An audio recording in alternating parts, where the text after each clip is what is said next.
everyone. Which one did you do? I'm going to project my voice. I'm Ronald Kuzno. I'm assistant principal in curriculum services, and my main portfolio is the student success portfolio. So even though I work centrally, I have tentacles in all of our secondary schools. I interact intimately as well with intermediate division in all of our schools.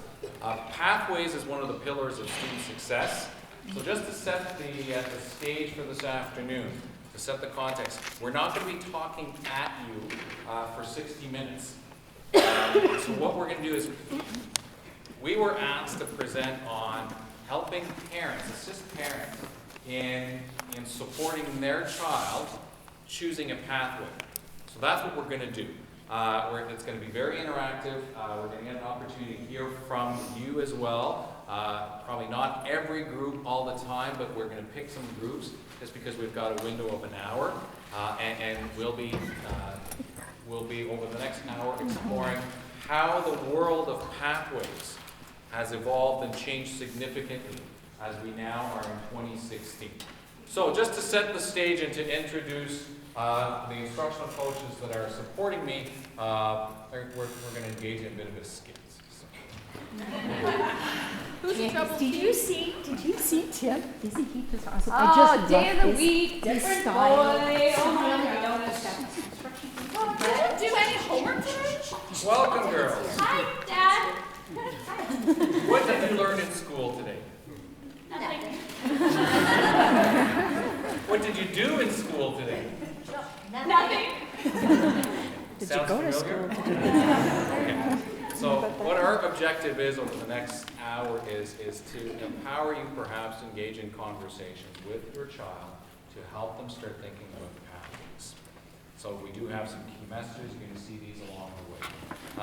Traditionally, what we have done, or what the education system has done, is as someone travels through our system, is we have closed doors along the way, so restricting pathways.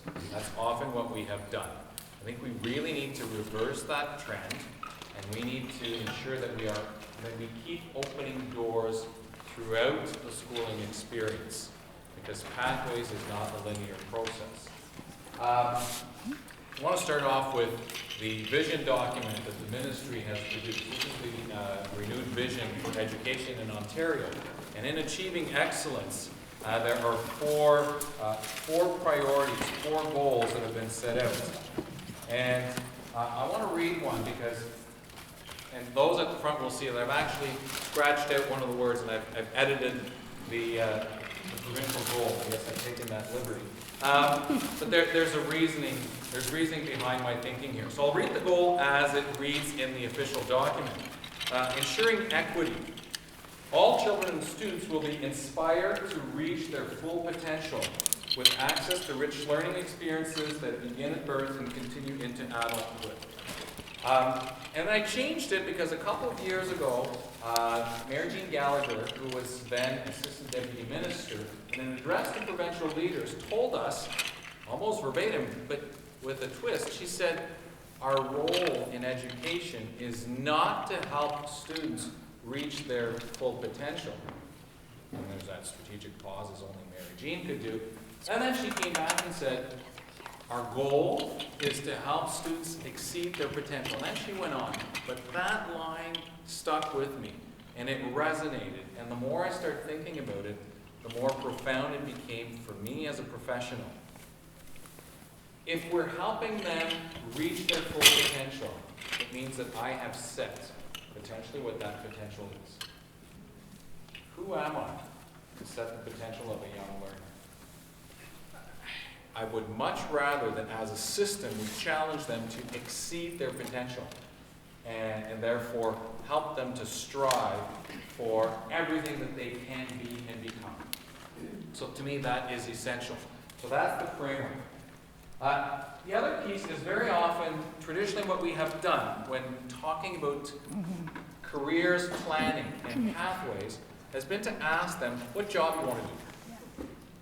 And very often as parents, parents, when we engage in those conversations, it ends up being about a job, a profession. I love this quote. I came across this, it's from a Google Education Summit.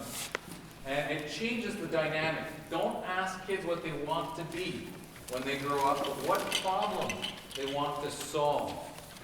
How they want to be contributing members of society. This changes the conversation. Who do I want to work for? What do I need to learn to be able to do that? I can tell you this, when you ask this question, it's a game changer. I've lived it in the last year with my son, who for the longest time was convinced he knew exactly what he wanted to do. He was going to RMC, engineering, he had it all figured out. We asked this question, and then it was shattering. It was like shattering a glass, because all of a sudden he says, yeah, I'm not sure why I want to go into engineering.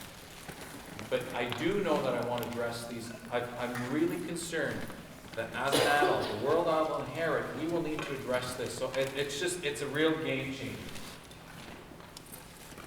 We do have a document. It's a policy document, Creating Pathways to Success, from K to 12. And what the document does, it outlines how we're going to go about, as a province, as an education system, to engage students in life and career planning. It's about making sense, making meaning of your learning and how it contributes to your future aspirations. What it also does is put it in the hands of everyone that interacts with the child. And when I say everyone, I really mean everyone. Every classroom teacher, everyone in the building, and parents. Parents have a huge role to play. Research is clear. Parents they're the number one stakeholder that influence life and career planning. So how parents engage in these conversations is hugely important. The policy document really is built around 4 framing questions. And I want you, as in the next hour, as we engage in this conversation, please keep in your mind referring back to the keynote speaker this morning, because you're going to see some direct connections. So who am I? So what are my strengths? What are my passions? Sir Ken Robinson defines the element as the intersection of your passion and your skills. And he contends that, he argues that when that happens, you're in your element. There's no way you can't be happy. It's your element. It's like you get into that zone when you find your element. So we need to help our learners find their element. What are my opportunities? Very importantly, the way the next question is worded. Not what do I want to become, but who do I want to become? And what is my plan for achieving my goals? Keep in mind that people say, what? In kindergarten you're going to start having these conversations? Yes. It's not about, we're not talking about professions and jobs perhaps with kindergarten students, but we're getting them. We start developing these executive functions that we heard about this morning by having them become goal-oriented. So that's the sequencing. And so how this gets recorded from K to 6 is in a portfolio called the All About Me portfolio. Now we're in the early stages still of implementation, because although it appears to be a fairly thin policy document, when you start considering how this gets applied, it's massive. Because it's massive work, because you're now expecting your entire system to engage in this. So, parents have a role. Parents should be reviewing this portfolio with their child. At a minimum, twice a year, but hopefully it's an ongoing dialogue. When they get to grade 7, that transposes into the individual pathways plan. And part of this helps with course selection and career planning, a little bit more specifically at that time, because they get to see their educational plan within that tool. So here's where you're going to start working as in a cluster.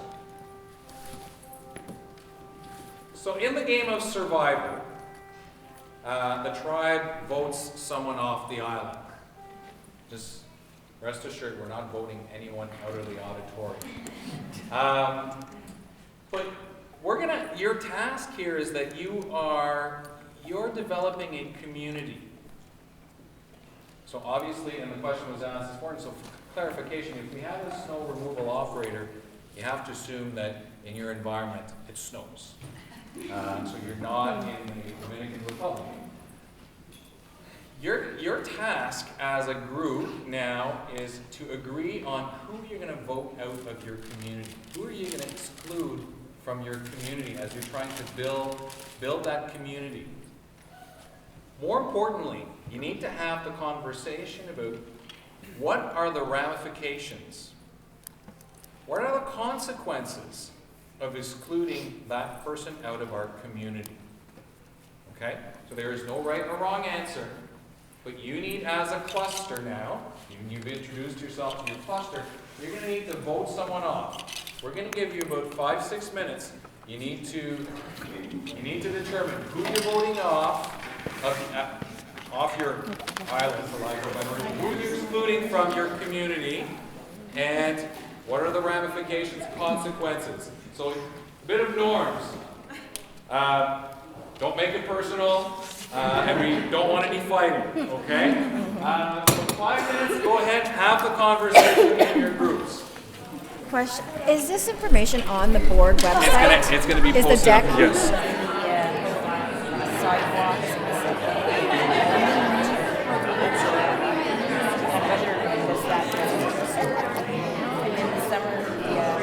The sidewalk repair.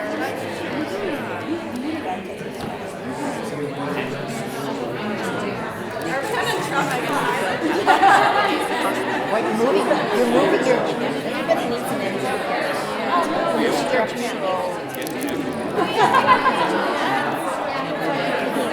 Okay. If I can draw us back here, I will certainly not model an open dialogue, but I will assume that we've all concluded our decision, and that we've all agreed on who we're going to exclude. I'll make that assumption. We're quickly going to scan across the room, and one member of the group just yell out who you're excluding. And at this point in time, we just want to know who we're excluding. Need to remind you of the norms. Don't take it personally, and no fighting. So if your preference isn't expressed, it's okay. So let's just do a quick scan. Who are we excluding? Butcher. Lawyer. Butcher. Lawyer. Waste disposal technician. So what, teacher? Snow remover. Butcher. Butcher, okay. You got the textbooks. Lawyer. Teacher. Teacher. That's okay. Thanks. Oh, yes. At the back? Sorry? Lawyer. Butcher. Teacher. Okay. Now, we're going to come around. I won't be able to go to every group, but we had, if my memory still works for me, we had lawyer, butcher, snow removal, teacher, and waste disposal manager. So certainly I'm interested from the butcher. Who had butcher? Okay, so we had a couple of groups. I'm going to come to this one here. What were some of the ramifications you talked about, or consequences? Well, it was sort of a process of elimination because my two friends here wanted lawyer rather than butcher. I suggested that not everybody would be a meat eater, and a society could survive without eating meat. But if the lawyer has a mediator between all the different tasks,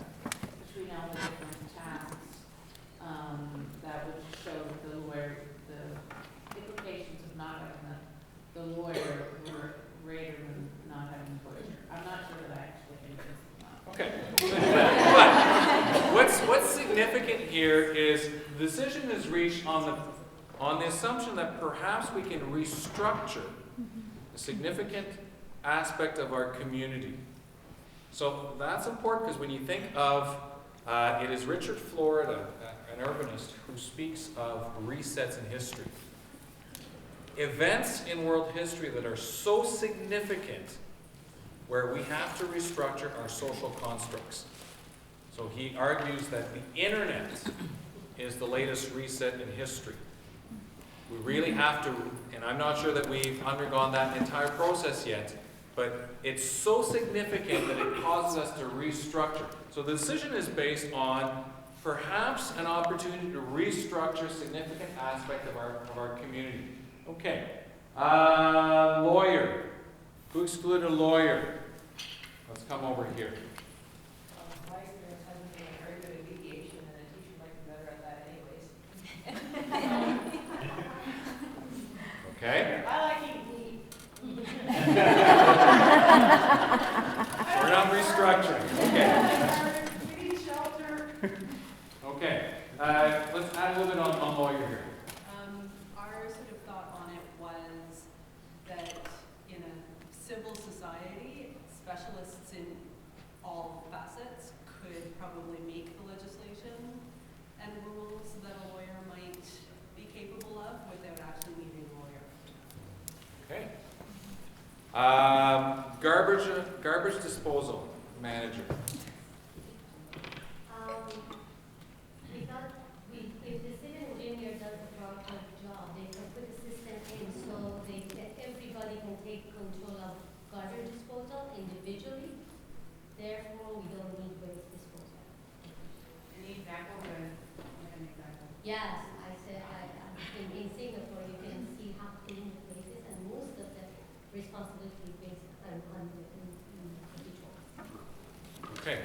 Interesting, where you transform an entire sector. But that doesn't happen without creative thinking and critical thinking. But also is significant because a job is there today does not mean that it will be there tomorrow. Very, very interesting. Teacher. Who's excluding teachers? Back there. Let's hear it. Yeah. Okay, well. We got rid of the teacher. Hold on, let me Yeah, record there's the this. internet. Because I live on the street with a bunch of teachers. Because of homeschooling, I mean, we're there, there's so much, through the internet, all that is available to us, to our kids, to learn from it. I don't think you need a classroom setting to learn, And Internet books. Yeah. I not to surprise everyone, but I fully agree with what you're saying, and I come back to my statement about Richard Florida. Certainly, I would argue that in education, we haven't quite come to terms as to what it means to frame learning in 2016.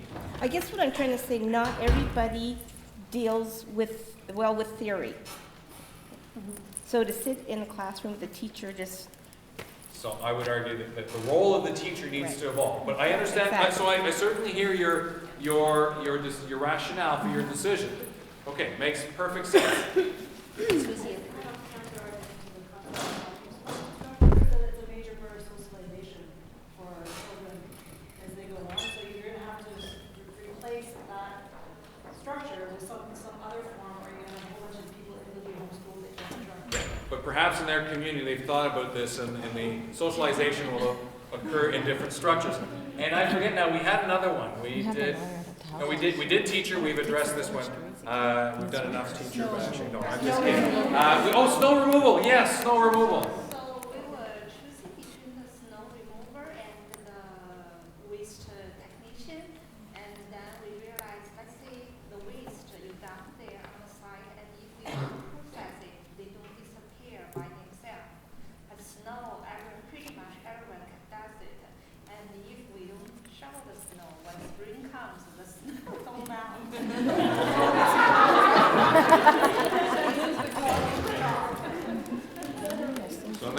there's lots of sunshine. I think what you can appreciate from this, is that you were probably engaged in conversation where you saw value to each and every one of those roles in one shape or another. And I need you to reflect as a parent when you're having a conversation with your child. How open are you about the benefits, the values of all pathways? As a school principal, I often hear my son or daughter is going to be a doctor or a lawyer. I mean, if I had $1 every time I heard this, I could probably retire early. But the reality is we need a diversity of options. That's why it's important to value all the pathways. The research is clear, parents have a huge impact on life and career planning. So if as parents we're not open to valuing all pathways, then our learners will not value pathways, and perhaps at times to their own detriment, because they will see that where their passion lies maybe is in conflict with how their parent sees their pathway. Okay? So we need to value all pathways. I mean, that's certainly one of our guiding principles. Now you'll get to play with blocks.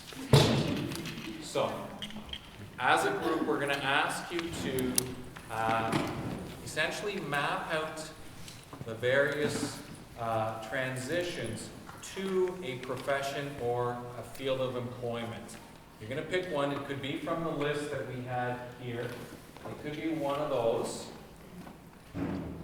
Or it could be your own, if you want to volunteer, your own profession or field of employment as the example. And you're going to map out the road to that field using the blocks. Blue, representing workplace. Yellow, university. Green, college. And red, apprenticeship. Be as creative as you want with the structure. And then we're then going to do a bit of a show and tell. We won't get really in depth, but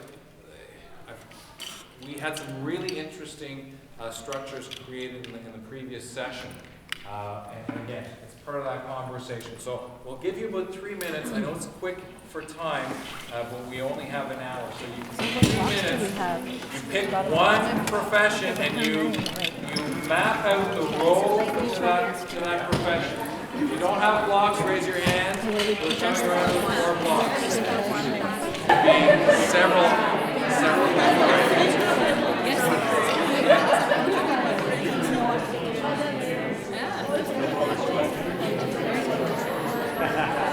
Now we can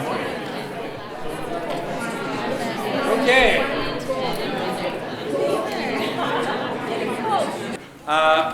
We don't necessarily have time for every group, but what I'm going to do is ask each group just to raise your structure, if you're able to, because in some cases it could be a flat surface. Like we never said it had to build upwards.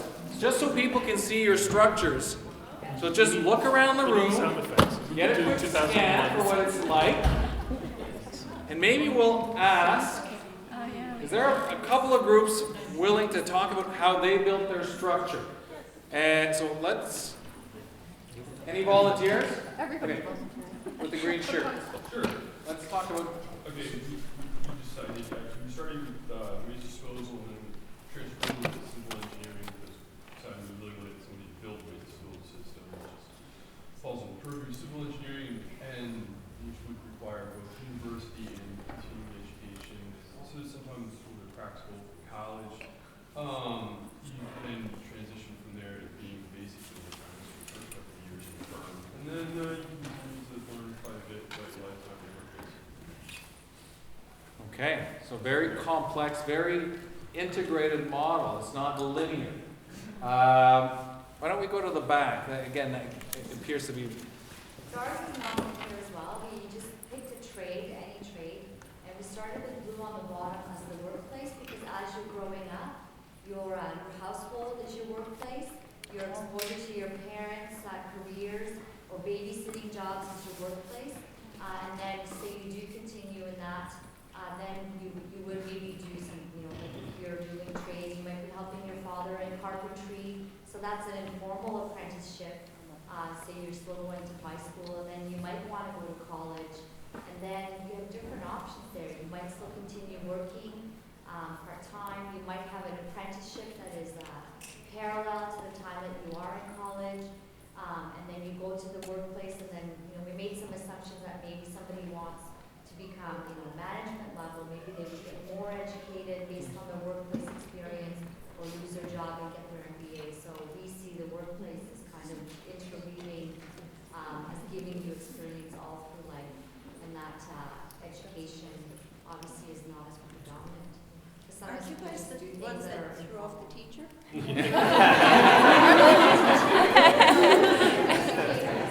So I think if you take a quick look at your model, what you're going to notice, it's not linear. I didn't see any structures where it was just linear.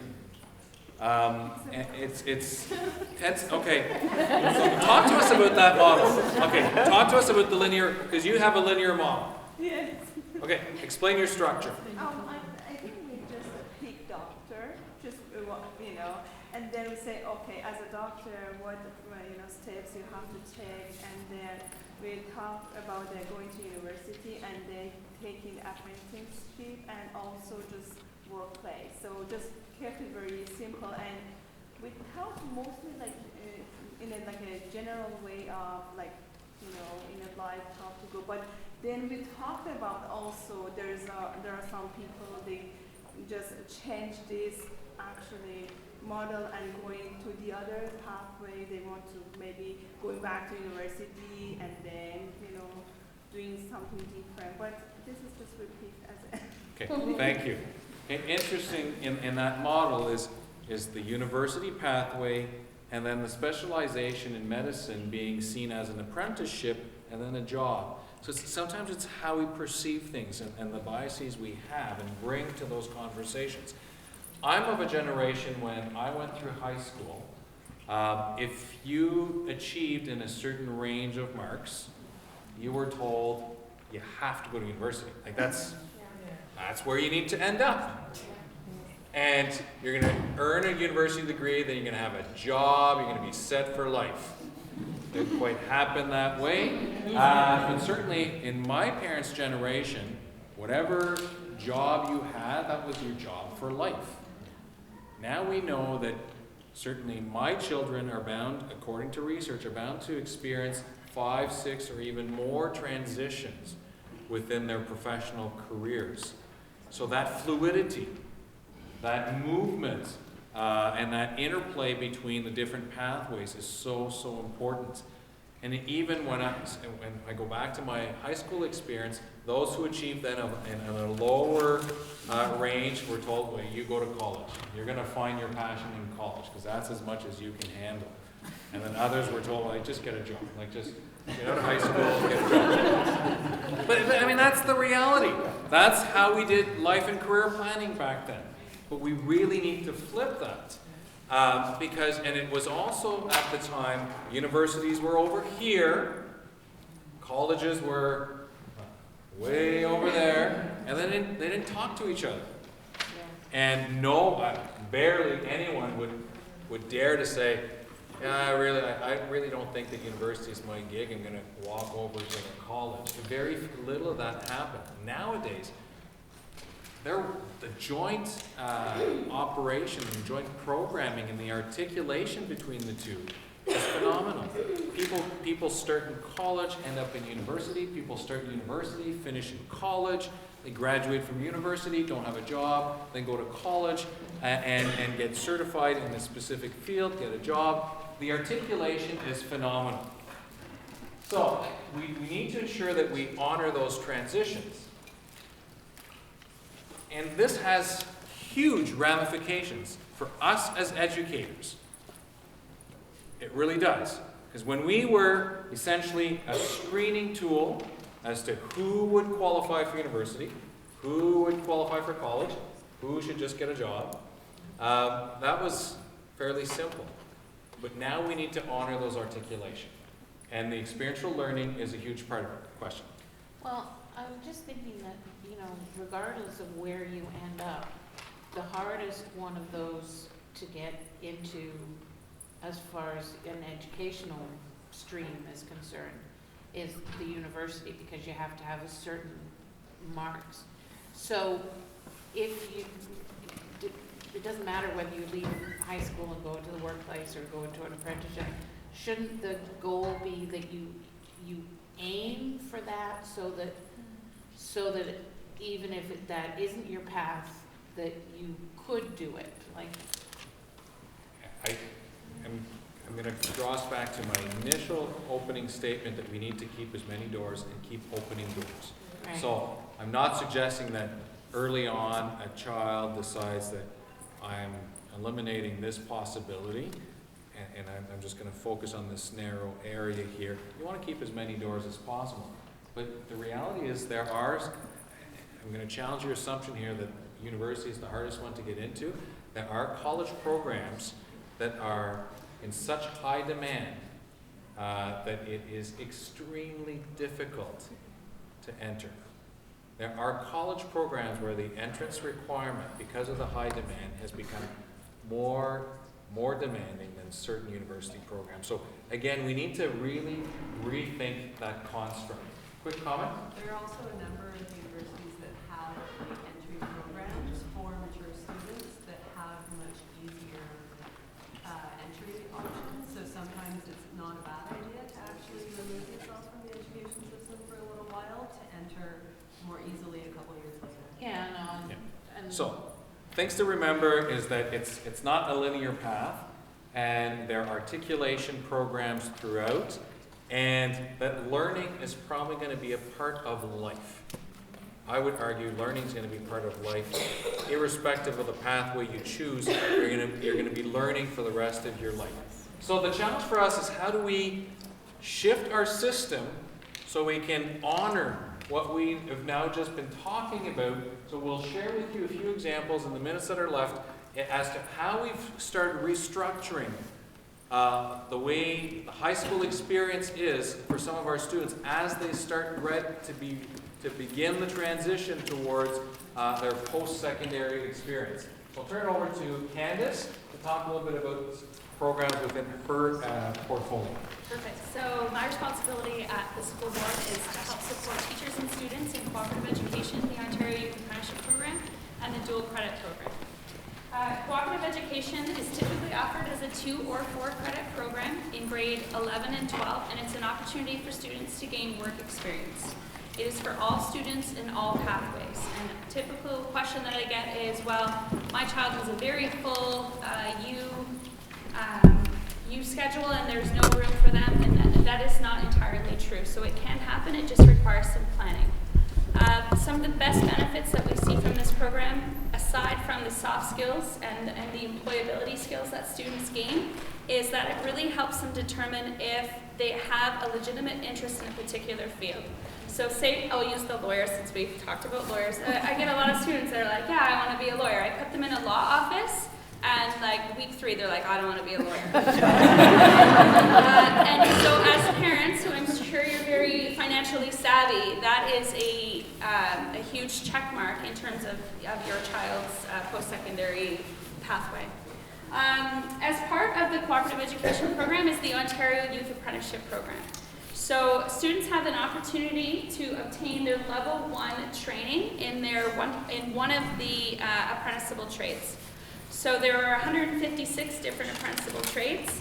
We offer level 1 training depending on the year and our agreement with our training partners. We offer training in automotive service technician, auto body, electrician, plumbing, hairstyling, chef, cook, and also, there's one more and I'm forgetting. And fully funded by the school board and our partners, the students will graduate with their level 1 completed. So they are well on their way to completing their apprenticeship. Also, tied into that is something called the dual credit program.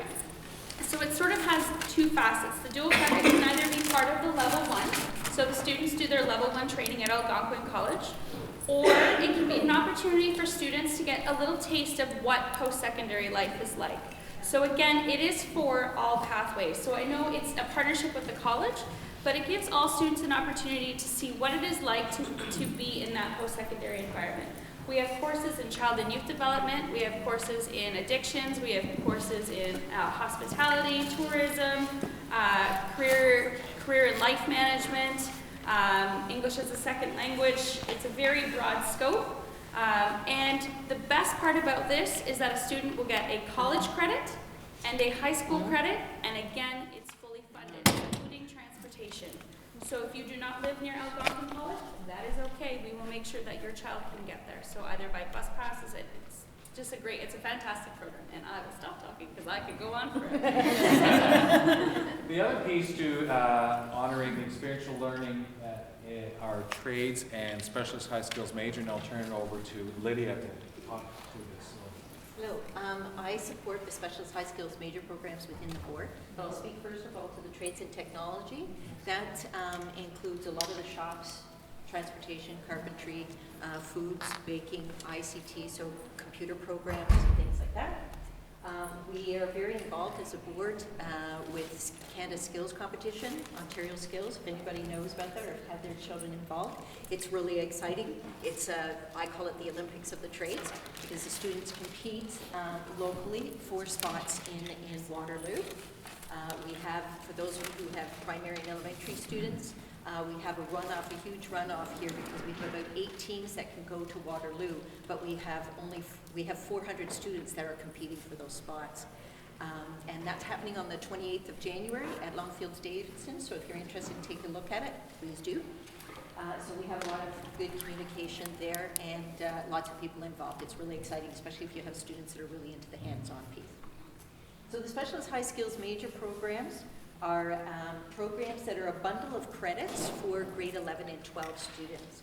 So part of the concept of this has been supported by the ministry and our board, that they're helping students that have an interest in a specific sector. So when they receive their diploma, they get their OSSD with a red sticker on it that says SHSM seal, and what that represents is the fact that they've completed their high school with a specialist in a specific area.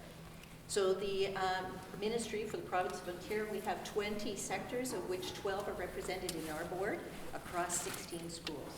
So these are open to students from all the different schools, not necessarily just the one that they're in. So it's usually a bundle of 8 to 10 credits. 4 major credits are in their sector-specific area. They usually have a math and or an English, sometimes both. And in certain sectors, they also have science and or business. They have to do 2 co-ops, which is great because it adds into what the support that Candace makes as well. If they happen to do a dual credit that also links to their sector, that can count as one of their major credits. The other pieces that they have is they have certifications that are industry recognized. So there are 3 to 5 compulsory ones, again dependent on the sector. And then 2 to 5 elective certifications, again dependent on the sector. And what's really exciting about these things is that they're paid for.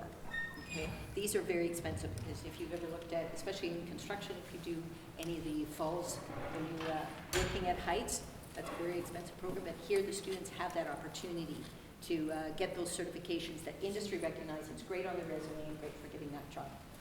Yes? I just had a question. The program sounds absolutely fantastic, but it seems almost contradictory to what you were saying about keeping doors open. Like, if they have to choose a grade 11 and 12, does that start to close doors or narrow them down? Certainly not. Certainly not. It means that they're interested in that sector, but there's a broad range of courses that are considered major courses within that sector.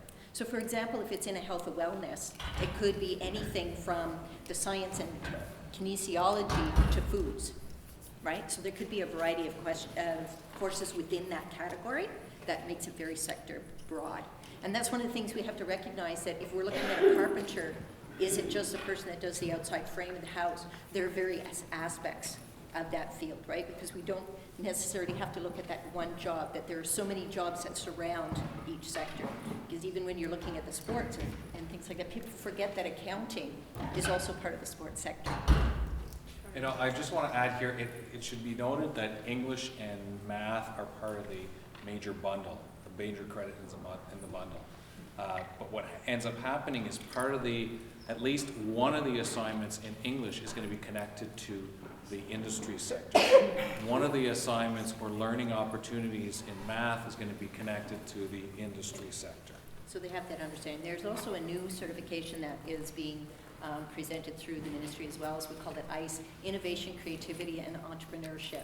So that's another thing that's really exciting for us, because what they're doing is in this training, the students are working with the sector industry company on a challenge for them. So they're getting authentic experience and opportunity. You had a question? Well, I don't know if I'm missing something, but I feel like it's very trades and technology. And is there anything for the arts as Yes. well? We have 5 SHSM programs in the board that are on arts and culture. And they range anywhere from the graphics to the computer to, actually we have a new one that's just started, and they're creating skateboards with art on them. So there's a wide range. So what about like music? Specifically, I don't, like, yes, graphics because it has technology, but what about musical? We don't have one that's specific in music in our board, but they do have in other boards, because they are driven from the school, right? So they grow from the school organically.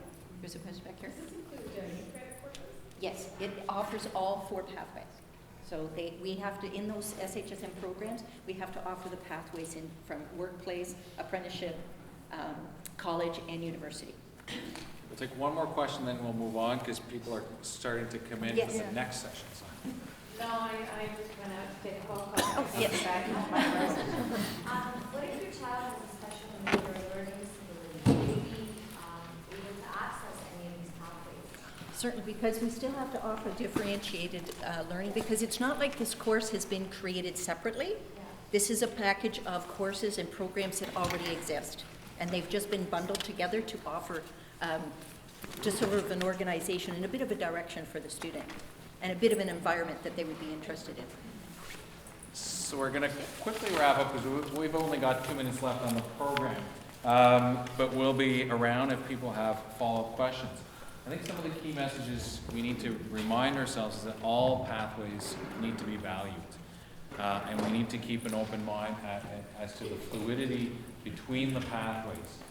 The path to the future is not a single lane highway that's a one-way street where there's only one exit.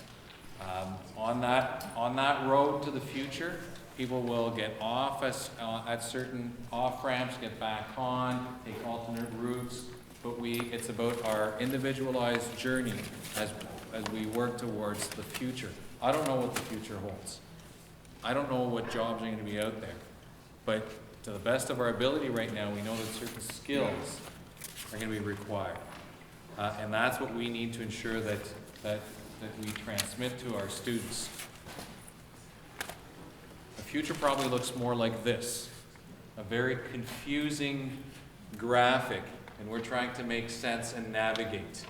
And as you've all expressed in your structures, it's not linear, and sometimes having one pathway will come back. So being in college doesn't mean you've left college, you're never coming back. You might do college, university, back to college, apprenticeship.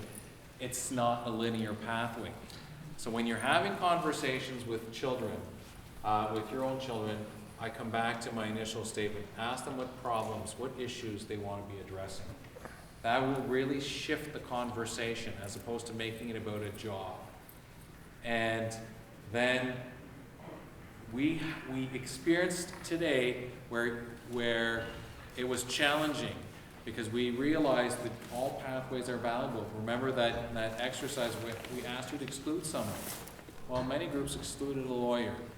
When we're having a conversation with a child, how often do we sometimes bring our own biases to the conversation? And I bring us back to the last bullet of our keynote speaker this morning where she said, it needs to be about your child's goals, not your own.